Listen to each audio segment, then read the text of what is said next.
El aliento que regresó. Episodio 1. El silencio de Naim. El muchacho ya no respiraba, pero el cielo todavía no había dicho su última palabra. Una camilla de madera avanza entre el polvo, una madre camina detrás vacía, un pueblo entero acompaña el cortejo, y en la entrada de la ciudad dos procesiones están a punto de chocar. Una lleva muerte, la otra lleva vida.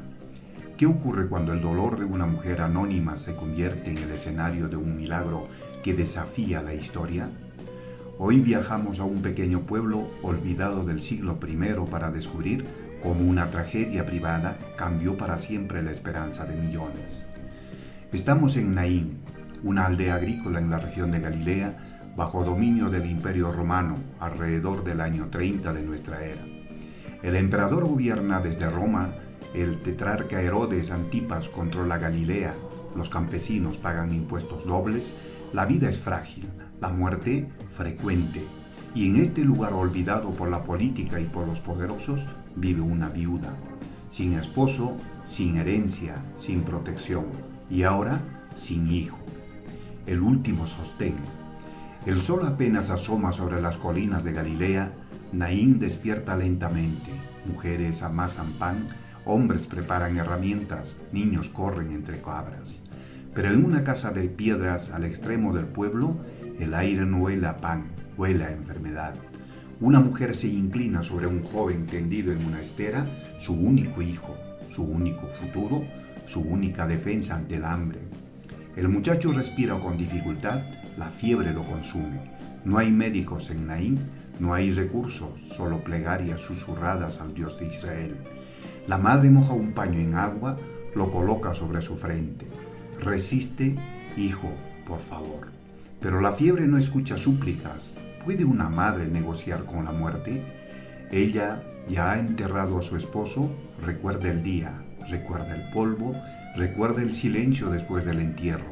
Pero entonces tenía a su hijo, ahora lo ve apagarse. Y sabe que, si él muere, su nombre desaparecerá del registro de la ciudad. En el mundo antiguo, una viuda sin hijo no solo pierde amor, pierde identidad. ¿Qué queda cuando lo pierdes todo? El joven exhala lentamente, un suspiro más y luego nada, silencio.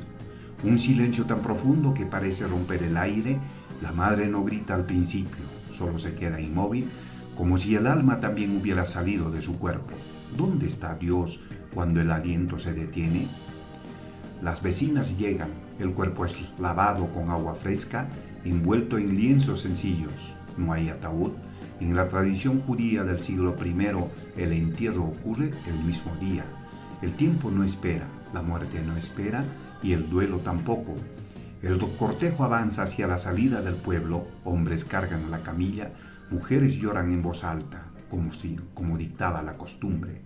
La madre camina detrás. No llora con histeria, llora con vacío. Cada paso la aleja de su hijo, cada paso la acerca a la soledad absoluta. ¿Qué le espera después del entierro? Hambre, dependencia, desprecio social. A lo lejos soldados romanos vigilan caminos, el imperio impone orden, pero no puede evitar la muerte. El sistema protege a los fuertes, no a las viudas. El mundo sigue funcionando, la economía no se detiene, los impuestos se cobrarán igual, pero para esta mujer el mundo se terminó hoy. En el horizonte aparece otro grupo, viajan con un maestro itinerante, un rabino de Nazaret. Su nombre comienza a escucharse en Galilea. Algunos dicen que sana enfermos, otros dicen que habla con autoridad extraña. Su nombre es Jesús y camina hacia Naín, justo cuando la muerte sale de ella. ¿Coincidencia o providencia? Dos multitudes, dos destinos, un punto de encuentro en la puerta de la ciudad. La madre no sabe que el siguiente minuto redefinirá su historia. El pueblo no sabe que presenciará algo que los hará exclamar: Dios ha visitado a su pueblo. Pero antes del milagro debe haber compasión. A veces Naín no es un lugar geográfico, es una etapa de la vida. Todos hemos caminado detrás de algo que sentimos muerto, un sueño, un matrimonio, una fe que se apagó, una esperanza que ya no respira. Creemos que todo terminó, pero quizá, como aquella madre, no sabemos que la vida viene caminando hacia nosotros. Si esta historia despierta algo en tu interior, suscríbete, activa la campanita y comparte con quienes necesitan recordar que Dios aún se acerca a las puertas de nuestra ciudad. Imagina ese polvo, ese silencio, ese corazón roto, y ahora pregúntate, ¿en qué parte de tu historia sientes que todo terminó? ¿Dónde estás caminando hacia un entierro emocional? ¿Y si la vida ya viene en camino? El próximo episodio revelará el encuentro, el momento exacto en que el dolor se cruza con la compasión y nada volverá a ser igual. Episodio 2. Cuando la vida tocó la muerte. No llores. 2 palabras imposibles, 2 palabras dichas a una madre que acaba de perderlo todo, 2 palabras pronunciadas frente a un cadáver. ¿Quién se atreve a decir eso en medio de un funeral? La camilla se detiene, la multitud contiene el aliento y el universo parece inclinarse hacia un instante en que dividirá la historia en un antes y un después. Hoy presenciaremos el momento en que la compasión desafió a la muerte, pero este no es solo un relato antiguo, es una pregunta viva. ¿Puede algo verdaderamente muerto volver a respirar? Quédate hasta el final porque entenderemos no solo lo que ocurrió, sino lo que significa para ti. Estamos aún en la puerta de Naín, en Galilea, alrededor del año 30 de nuestra era. 2 multitudes se enfrentan sin saberlo. Una sigue a un joven rabino llamado Jesús, la otra acompaña un cuerpo sin vida. En la tradición judía del siglo I, tocar un cadáver hacía a una persona ritualmente impura. Un maestro respetable jamás interrumpiría un entierro, mucho menos tocaría la camilla. Pero este maestro no actúa como los demás. La mirada que lo cambió todo. Las 2 procesiones se encuentran, el polvo flota entre ellas, el murmullo cesa. Jesús observa la escena, no mira primero el cuerpo, mira a la madre. No es una mirada distante, es una mirada que penetra el dolor. El texto del Evangelio dice que tuvo compasión de ella. El griego, la palabra implica que algo se estremeció en lo más profundo de su ser. ¿Puede Dios estremecerse por el sufrimiento humano? Jesús da un paso adelante, no pregunta, no analiza, no exige fe previa.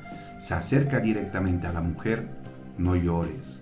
No es una orden fría, es una promesa disfrazada de consuelo, porque solo quien sabe lo que va a hacer puede pedir que el llanto se detenga antes del milagro. ¿Qué sabía él que nadie más sabía? La mujer levanta la mirada, no lo conoce, no lo ha buscado, no ha pedido nada, pero en sus ojos hay una pregunta muda. ¿Puedes devolverme lo que he perdido? El silencio pesa sobre todos, la muerte es territorio invencible, nadie discute con ella, nadie hasta ahora. Entonces ocurre lo impensable, Jesús toca la camilla, los que la llevan se detienen abruptamente, un murmullo recorre la multitud. Tocar aquello lo hace impuro según la ley, pero él no retrocede. La pureza no se contamina, la pureza contagia. ¿Qué sucede cuando la vida toca lo que está muerto? El joven yace inmóvil, la piel pálida, los labios cerrados. El aire parece congelado. Jesús pronuncia palabras dirigidas no a la madre, sino al cadáver. Joven, a ti te digo, levántate. No es una súplica, es una declaración. ¿Quién puede hablarle así a la muerte?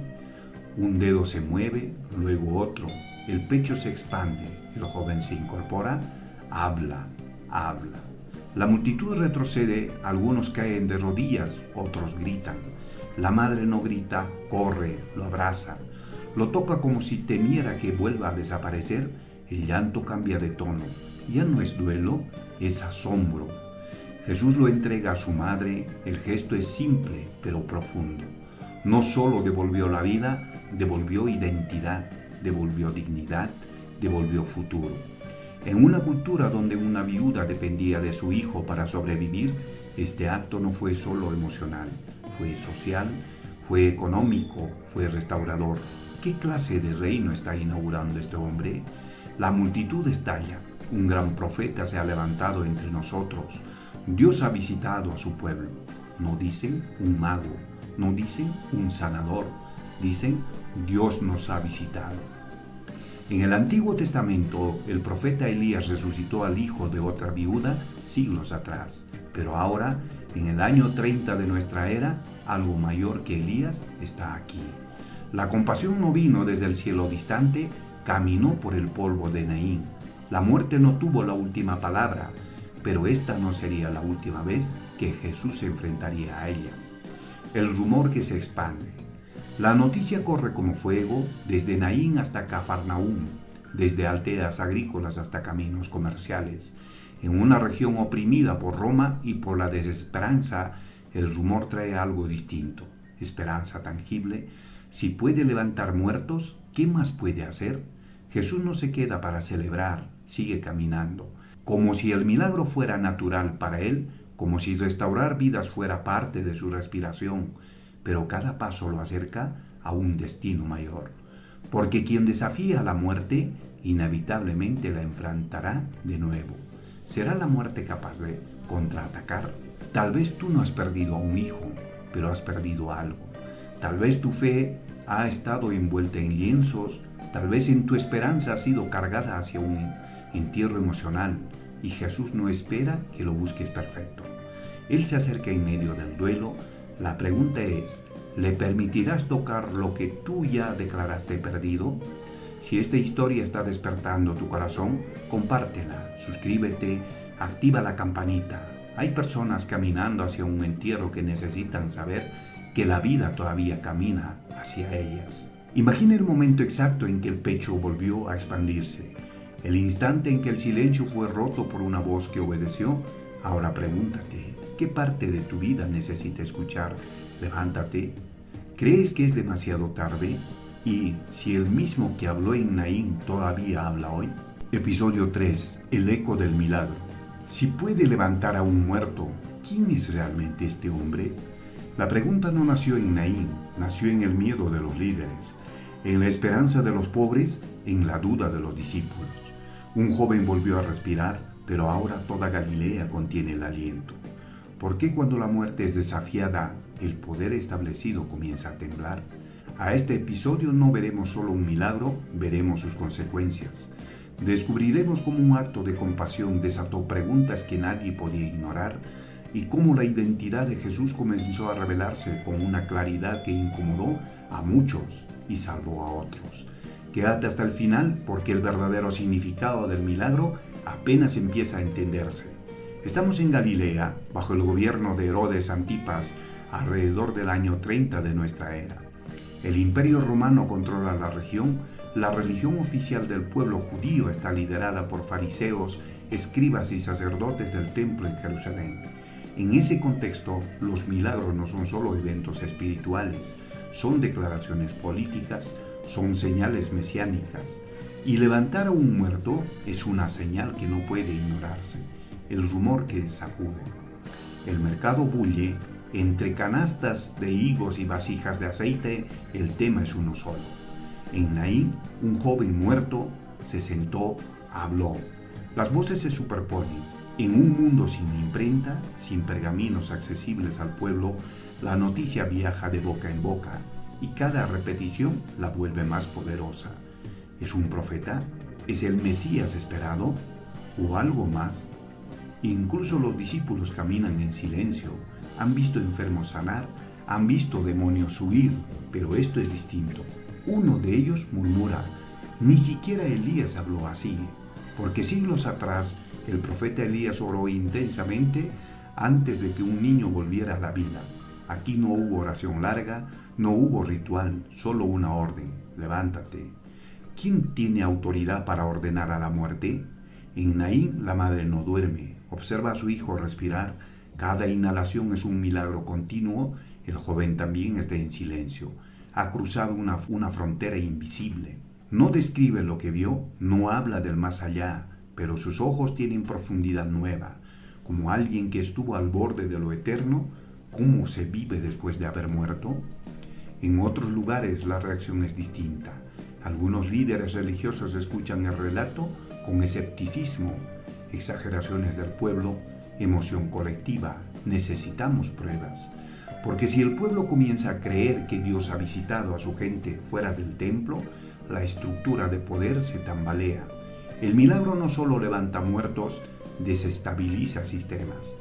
Mientras tanto, Jesús enseña en las colinas, habla de amar a enemigos, habla de perdonar, habla de un reino que no se impone con espadas.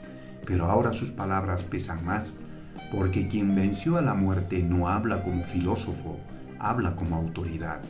Y la multitud escucha con una mezcla de esperanza y temor. ¿Qué hará después?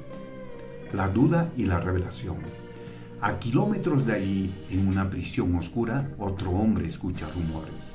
Es Juan el Bautista. El profeta que anunció la llegada del Mesías está encarcelado por orden de Herodes Antipas y envía mensajeros con una pregunta inquietante. ¿Eres tú el que había de venir o esperamos a otro? Incluso los grandes hombres dudan en la oscuridad. Los mensajeros encuentran a Jesús rodeado de gente. Le transmiten la pregunta. Jesús no responde con teoría, responde con hechos. Los ciegos ven, los cojos andan, los muertos son resucitados. Entre esas palabras está Naín. El milagro se convierte en evidencia no solo de poder, sino de identidad. Jesús continúa. Bienaventurado el que no halle tropiezo en mí, porque el problema no es la falta de señales, es aceptar lo que esas señales implican. Si Él tiene autoridad sobre la muerte, entonces no es solo profeta. La pregunta comienza a cambiar. No es ¿qué hizo? Es ¿quién es? El milagro de Naín no fue un acto aislado, fue una señal profética. En la tradición hebrea, solo Dios tiene dominio absoluto sobre la vida y la muerte. Al decir, joven, levántate, Jesús no invocó a Dios, habló con autoridad propia. Eso redefine todo. Si Dios ha visitado a su pueblo, entonces Dios no está distante, está caminando entre ellos, y eso cambia la relación entre el cielo y la tierra para siempre. Pero esta revelación tiene un precio, porque quien revela que tiene poder sobre la muerte, provoca que la muerte quiera silenciarlo. Sombras en el horizonte. Al caer la tarde, Jesús camina en silencio, sabe que cada milagro acelera el reloj, sabe que el poder religioso observa, sabe que el imperio no tolera movimientos masivos, la compasión tiene consecuencias y la cruz empieza a dibujarse en el horizonte. ¿Será que el que levantó al joven también enfrentará su propia muerte? La historia de Naín no termina con un abrazo, continúa en la pregunta sobre identidad. Muchos aceptan que Jesús hizo cosas extraordinarias, pero pocos aceptan lo que eso significa. Si tiene poder sobre la muerte, entonces tiene poder sobre tu historia, sobre tu pasado, sobre tus pérdidas, sobre tu destino eterno. ¿Te atreves a creerlo? Si este mensaje está tocando tu corazón, compártelo, suscríbete, activa la campanita. Hay personas dudando en la oscuridad que necesitan escuchar que la vida sigue teniendo autoridad. El joven volvió a respirar, la madre volvió a sonreír, el pueblo volvió a creer. Pero ahora la pregunta es más profunda. ¿Quién es realmente Jesús para ti? ¿Un maestro admirable? ¿Un profeta interesante? ¿O el Señor de la vida? Episodio 4. La muerte derrotada. El joven de Naín volvió a vivir, pero el que le dio la orden de levantarse sería llevado a una tumba. La multitud que celebró en Galilea no sabía que aquel acto de compasión era un anticipo, porque el que interrumpió en un funeral pronto tendría el suyo. ¿Puede el que venció la muerte morir? Hoy no solo cerraremos la historia de Naín, descubriremos por qué ese milagro fue una señal profética de algo infinitamente mayor. Entenderemos que aquel levántate no era solo para un joven anónimo del año 30 de nuestra era, era un anuncio para toda la humanidad. Quédate hasta el final, porque esta historia no termina en una aldea de Galilea, termina frente a una tumba vacía. Después del milagro en Naín, la fama de Jesús crece. En los meses siguientes recorre Galilea, Judea y aldeas cercanas, pero su mensaje incomoda. Habla de un reino que no depende del templo, habla de autoridad divina, habla de perdón sin intermediarios. Alrededor del año 33 de nuestra era, en Jerusalén, durante la celebración de la Pascua judía, el conflicto alcanza su punto máximo. El que da vida, condenado. Jerusalén está llena, miles de peregrinos llegan para celebrar la Pascua, el recuerdo de la liberación de Egipto, pero ahora otro tipo de liberación está en juego. El mismo hombre que habló en Naín entra en la ciudad. Algunos lo aclaman, otros lo vigilan. ¿Puede el libertador ser aceptado por quienes aman el control? En cámaras privadas, líderes religiosos deliberan. Si lo dejamos así, todos creerán en él. Roma intervendrá. No discuten si hizo milagros, discuten las consecuencias. Porque levantar muertos no solo inspira fe, provoca temor en quienes temen perder poder. El que devolvió un hijo a su madre ahora enfrenta una sentencia. Ante el gobernador romano, Poncio Pilato, la acusación no es compasión. Es amenaza política, dice ser rey. El que habló con autoridad sobre la muerte ahora guarda silencio. ¿Qué tipo de poder no necesita defenderse? En una colina fuera de Jerusalén, el cielo se oscurece. El que dijo, levántate, ahora cuelga de una cruz. La multitud que gritó en Naín no está aquí, solo unos pocos. La muerte parece haber recuperado su territorio. ¿Fue Naín solo una excepción momentánea? El silencio de la tumba. Un cuerpo es colocado en una tumba excavada en roca. Una piedra enorme sella la entrada. Soldados romanos vigilan. La historia parece concluir aquí. El que resucitó a un joven no se rescató a sí mismo. El silencio recuerda al silencio en la casa de Naín, pero el silencio no siempre es derrota. A veces es antesala. Al amanecer del tercer día, mujeres caminan hacia la tumba. Llevan especias, no esperan milagro, esperan despedirse. Como la madre de Naín esperaba enterrar definitivamente su futuro, pero la piedra no está en su lugar. El aire no huele a muerte. La tumba está vacía, lienzos doblados, ausencia de cuerpo. El mismo poder que habló en Naín ha hablado otra vez, pero esta vez no fue para otro, fue para sí mismo. La muerte no perdió un joven, perdió su dominio. El milagro de Naín fue un anticipo. Allí Jesús demostró que podía devolver vida a otro. En Jerusalén demostró que la muerte no podía retenerlo. Si él venció su propia tumba, entonces cada levántate que pronunció tiene fundamento eterno. No fue un acto aislado de compasión, fue una señal del reino definitivo. La resurrección del hijo de la viuda fue una ventana, la tumba vacía fue la puerta abierta. El significado para hoy. Hoy no caminamos por Naín, caminamos por ciudades modernas, hospitales, oficinas, casas silenciosas. Pero el dolor sigue siendo el mismo. Pérdidas, miedo, crisis existenciales. Tal vez no llevas un cuerpo en una camilla, pero llevas sueños enterrados. La pregunta es la misma. ¿Puede la vida acercarse otra vez? El eco de Naín atraviesa los siglos. No es solo una historia para admirar, es una invitación. Si Jesús tiene autoridad sobre la muerte, entonces tu historia no está definida por tu peor momento. La última palabra no pertenece al fracaso, ni al pecado, ni a la tumba. Pertenece a la vida. Tal vez hoy escuchas, no llores y parece imposible. Tal vez sientes que ya todo terminó, pero en Naín aprendimos algo. Jesús no esperó que la madre lo buscara, Él se acercó. Y si venció la muerte definitivamente, entonces puede restaurar lo que tú consideras irrecuperable. Si este mensaje ha hablado a tu corazón, compártelo. Suscríbete, activa la campanita, no como un acto digital, sino como una declaración de que la esperanza debe expandirse. Hay personas caminando hacia un entierro emocional que necesitan saber que la tumba no es el final. Imagina nuevamente la puerta de Naín, el polvo, el llanto, la interrupción. Ahora imagina la tumba vacía en Jerusalén.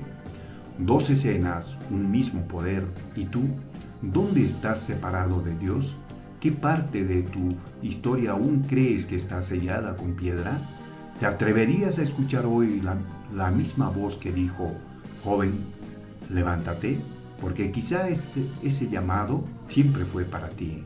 El aliento regresó en Naín y desde entonces la muerte nunca volvió a tener la última palabra.